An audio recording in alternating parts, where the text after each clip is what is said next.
अभी तक हम सरकार के साथ पिछले 22 दिनों से एक ही रिक्वेस्ट कर रहे थे कि रिलोकेट कीजिए हमें।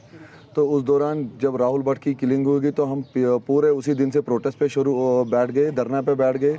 तो उस डे 1 से हम एम्प्लॉयज़ की यही डिमांड थी कि हमें रिलोकेट किया जाए, यहाँ पे सेफर प्लेस पे भेजा जाए। जैसे किसी का घर जम्मू में है, दिल्ली में है, पंजाब में है, वो उनको अपने फैमिलीज़ के पास भेजिए तब तक जब तक यहाँ पे ज़मीनी सतह पे हालात ठीक ना हो। क्योंकि जो सरकार पिछले दिनों से आप देख रहे हैं, कई चाहे वो अक्टूबर से वो दावे कर रहे हैं कि यहाँ पे सिक्योरिटी के हालात इंतजाम ठीक है, लेकिन वो उनके सारे जितने भी उनके वो बयानबाजी है वो सब खोखले उतर के आ रहे हैं। बैक टू बैक किलिंग्स हो रही है, चाहे उसमें हमारे कश्मीरी पंडित भाई हो, मुस्लिम हो या सरदार हो, तो सब बैक टू बैक ये जो किलिंग्स हो रही है खुद ही दिखा रही है कि यहाँ पे सिक्योरिटी के इंतजाम नहीं है। और जो भी कम्युनिटी कहीं पे माइनॉरिटी में हो, उनमें जाहिर सी बात है एक डर का माहौल पैदा हो जाता है। तो तब भी हमने एम्प्लॉयज़ को रोक के रखा था कि हमें वेट करना चाहिए, जो एलजी साहब की मीटिंग है आज अमित शाह जी के साथ वेट करना चाहिए।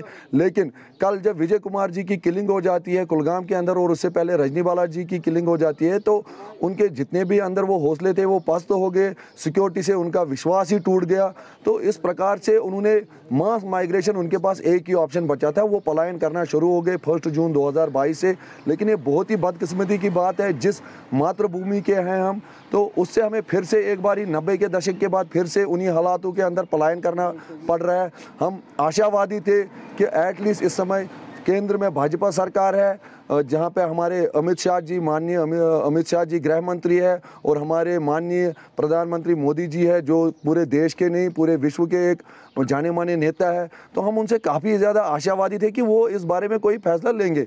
लेकिन एलजी साहब की जो मीटिंग हमारे साथ हुई, उसमें हमारे अक्रॉस द वैली जितने भी डेलीगेट्स थे वो मिलने गए। स्पष्ट तरीके से हमने एक ही बात रखी कि हमें रिलोकेट किया जाए तब तक जब तक यहाँ पे एक एम्प्लॉय के लिए, जो माइनॉरिटी में है एम्प्लॉय, उसके लिए हालात साजगार ना हो। हमने बोला उनको आप हमें लिखित रूप में दीजिए कि आप हमारी सुरक्षा सुनिश्चित करते हैं कि नहीं। तो उन्होंने हाथ खड़े कर दिए, बोला जो हम तक है ट्रांसफ़र वांसफ़र वो हम कर सकते हैं, लेकिन सुरक्षा के इंतजाम हमारे हाथ में नहीं है। इसलिए हम मजबूर हो गए, फिर हमारे पास कोई ऑप्शन नहीं बचा मास माइग्रेशन के सिवा। तो कल से ही फिर लोगों ने 1 जून से लोगों ने पलायन करना शुरू कर दिया, जिसमें हमारे 2-3 हज़ार एम्प्लॉयज़ पहले ही पहुंच गए जम्मू। जो एससी कम्युनिटी के 3-4 हज़ार एम्प्लॉयज़ वो पहले ही पहुंच चुके हैं जम्मू। आप अगर अक्रॉस द वैली देखेंगे तो सब जगह से पलायन शुरू हुआ है, नॉर्थ कश्मीर से लेकर साउथ कश्मीर तक, सेंट्रल कश्मीर से, श्रीनगर सिटी से, सब जगह से पलायन शुरू हुआ। और हमारे मटन में से भी काफ़ी गाड़ियाँ निकल गई है। जो हमारे रेंट पे भाई बहन थे वो तो पहले ही निकल गए हैं, वो सारे निकल गए। जो हमारे ट्रांजिट कैंप में 70-80 फैमिलियाँ रह रही थी, उसमें बेसी 90% एम्प्लॉयज निकल गए। आप देख रहे हैं पूरा सन्नाटा छाया हुआ हमारे ट्रांजिट कैंप के अंदर। यहाँ पे आप कुछ 8-10 परिवार ही बचे, जिनके कुछ बच्चों के कुछ इश्यूज़ है, वो भी हल करके वो भी जम्मू की ओर रवाना हो जाएंगे। यहाँ सेफ्टी हो जाएगी पूरी तरह से, तो हुकूमत नहीं है। अभी आप जहाँ जो देख रहे हैं, ये जो लोग इधर आए थे, ये सिर्फ मेजॉरिटी कम्युनिटी की वजह से ही खड़े हैं यहाँ पर। मेजॉरिटी कम्युनिटी यहाँ ना हो तो कुछ भी नहीं हो सकता है। हम 99 में इधर आए थे पहली बार, जब माइग्रेशन हमारी हुई थी, तो हमारे पास आते थे सिक्योरिटी वाले, आप यहाँ पर हवा में हो, आप यहाँ पर क्या, करगिल वार चल रहा था। मगर मेजॉरिटी कम्युनिटी वाले हम 11:30-12 बजे रात तक हमारे पास यहाँ बैठते थे। हमने बोला इनको कोई ज़रूरत नहीं है आपकी, हम यहाँ पर बैठे हैं।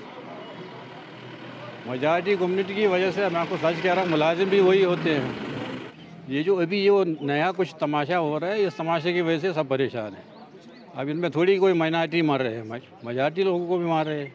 ये सॉफ्ट किलिंग जो उनको चल रहा है, ये किसी को पता नहीं चल रहा कहाँ से क्या हो रहा है। एलजी साहब ने बोला अब हवा पर भरोसा नहीं है, किस पर भरोसा करोगे आप?